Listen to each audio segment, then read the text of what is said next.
Bonjour, je suis Vincent Andrès et pour une fois nous allons aborder le matériel. Les choses que je peux me servir des fois quand je vais en extérieur, que je ne suis pas dans mon studio et qui sont en fait des petits achats très pratiques. Dans un premier temps, je vais vous parler de mon appareil photo en fait et surtout de l'objectif.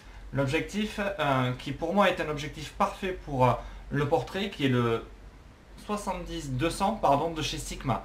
Il est très polyvalent, il permet vraiment de faire des portraits très serrés ou des choses beaucoup plus éloignées. Il est polyvalent, il passe partout, il est vraiment fait pour le portrait et pour le studio. Mais comme vous verrez, rien ne vous empêche surtout de l'amener en extérieur car c'est vraiment un petit bijou, avec sa stabilisation et tout, il est parfait. Quant à mon boîtier, tout simplement c'est un Nikon, voilà, un D600 qui lui n'a pas subi des problèmes qu'il y a eu sur tous les Nikon D600 et qui fonctionne très très bien, pas de problème de poussière ni d'huile qui apparaît sur le capteur, donc j'en suis vraiment satisfait.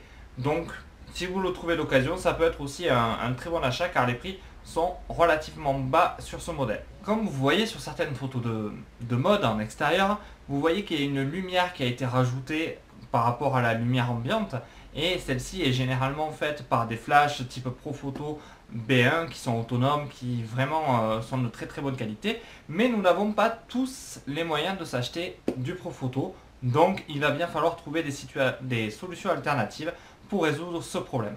Comme solution alternative, nous avons les flashs Cobra. En fait, les flashs qu'on peut mettre sur son appareil photo qui nous permettent vraiment, quand on est dans des mariages ou d'autres lieux, de pouvoir rapporter de la lumière intéressante et maîtriser surtout. Donc voici un flash Cobra. L'avantage c'est qu'il peut bouger dans tous les sens, hop, qui peut être orientable. On a aussi, vous voyez, des petites choses comme ça pour renvoyer de la lumière. La lumière sort, tape et repart. Elle est déjà adoucie, ça agit comme un réflecteur, donc c'est déjà très très bien. On a aussi là-dessus, vous voyez, cette petite partie qui permet en fait de diffuser la lumière d'une manière plus homogène.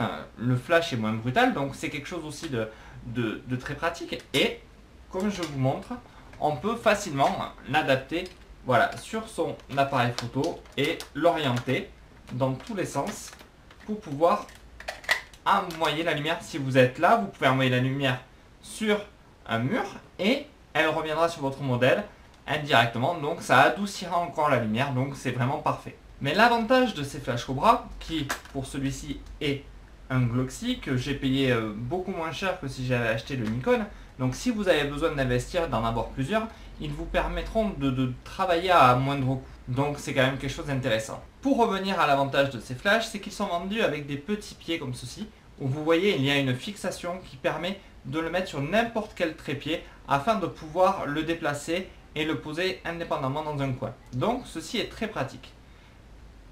Vous voyez, hop, comme ceci, et votre flash se pose n'importe où et peut vous renvoyer une lumière indirecte, car si vous l'avez bien programmé en mode esclave, un flash suffira à le faire déclencher. Donc c'est quelque chose déjà de très pratique si vous devez travailler avec plusieurs flashs. Maintenant vous allez me dire, très bien, tu nous dis que tu peux déporter des flashs, que tu peux les déclencher indépendamment, mais moi le flash qui est incorporé sur mon boîtier vraiment me gâche la photo et je suis entièrement d'accord avec vous, cette lumière directe est vraiment atroce.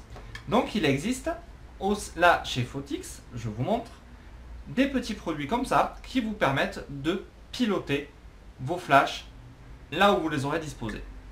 Donc tout bêtement, ce boîtier là, avec une griffe pour flash, va être le support pour votre flash que vous pourrez bien sûr avec la vis fixer sur n'importe quel trépied, car la vis c'est un pas qui est sur tous les trépieds. Donc une fois qu'on aura fixé cette petite chose au flash et qu'on aura mis notre petit trépied, je ne mets pas là car j'ai pas assez de recul, on n'aura plus qu'à régler de manière manuelle le flash afin de pouvoir donner la bonne lumière. On pourra ainsi l'orienter. Et si vous voulez investir un peu plus, vous pourrez toujours y adapter des softbox, des choses, grâce à des fixations qui existent pour ce genre de flash. Donc, il y a aussi l'autre partie qui permet de piloter les flashs à distance. Et cette partie-là va se fixer directement sur votre appareil photo afin de pouvoir, voilà, piloter une fois que vous déclenchez, hop, ça envoie l'information à la cellule qui reçoit et qui déclenche le flash. Donc, vous pouvez mettre 1, 2, 3, 4 flashs. Vu que vous aurez mis les autres en esclave, ils détecteront automatiquement le flash du premier et vous créeront l'univers que vous avez besoin avec les flashs que vous avez installés. Donc c'est quand même quelque chose de très pratique et de peu onéreux. Pour parler prix, environ ces deux petits outils, sachant que celui-là vous l'achetez qu'une fois et le flash, le nombre de fois que vous souhaitez avoir des flashs, 2, 3, 4, 5, 6 sources, voilà. Ceci, moi je l'ai payé 55 € et le flash 65 €. Donc quelque part, c'est pas hors de prix. C'est pas hors de prix, on est au-delà de 100 €, mais ça reste quand même raisonnable quand on sait qu'un flash studio coûte minimum 250 à 300 €. Et si vous les achetez pas en kit, vous avez la cellule en plus à acheter qui coûte 80 € chez Enchrome.